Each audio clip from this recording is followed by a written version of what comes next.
छत्रपती शिवाजी महाराजांचे बालपण आणि शिक्षण हे केवळ एका राजपुत्राचे संगोपन नव्हते, तर ते एका ध्येयवेड्या राष्ट्रनिर्मात्याची जळणघडण होते.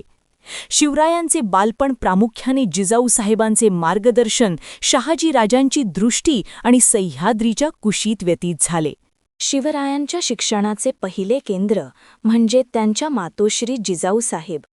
शहाजीराजे मोहिमेवर असताना जिजाऊंनी शिवरायांना पुण्यात संस्कारित केले.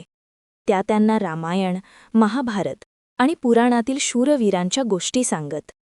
न्याय आणि नीती, अन्यायाविरुद्ध लढण्याची जिद्द आणि रयतेवर प्रेम करण्याची शिकवण त्यांना घरातूनच मिळाली.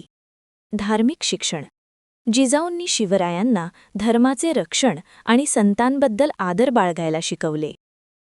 शिवरायांना केवळ पुस्तकी ज्ञान मिळाले नाही, तर ते एक कुशल योद्धा म्हणून घडले. शहाजीराजांनी त्यांच्या प्रशिक्षणासाठी उत्तम शिक्षकांची नेमणूक केली होती. शिवरायांनी बालपणातच खालील कला आत्मसात केल्या. दांडपट्टा आणि तलवारबाजी, शस्त्र चालवण्यात ते बालपणीच निष्णात झाले. घोडेस्वारी, गनिमी काव्यासाठी आवश्यक असणारी वेगवान घोडेस्वारी त्यांनी अवगत केली.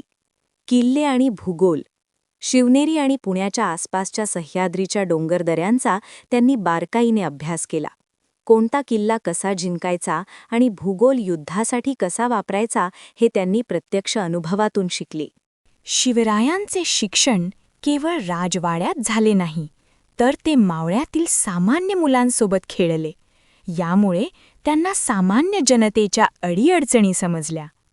मावळा सवंगडी, तानाजी मालुसरे, बाजी पासलकर, येसाजी कंक यांसारखे सवंगडी त्यांना याच काळात मिळाले.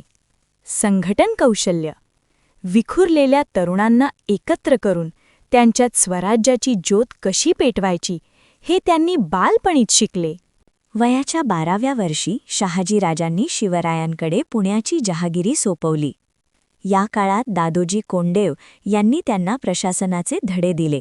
न्यायदान, सामान्य माणसाला न्याय कसा द्यावा आणि गुन्हेगाराला शिक्षा कशी करावी हे त्यांनी प्रत्यक्ष पाहिले.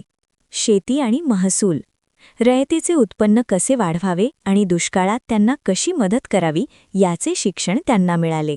शिक्षणाचे आणि संस्कारांचे फलित म्हणजे वयाच्या 16व्या वर्षी त्यांनी रायरेश्वराच्या मंदिरात घेतलेली स्वराज्याची शपथ. हे शिक्षण केवळ स्वतःसाठी नसून संपूर्ण रयतेच्या स्वातंत्र्यासाठी होते.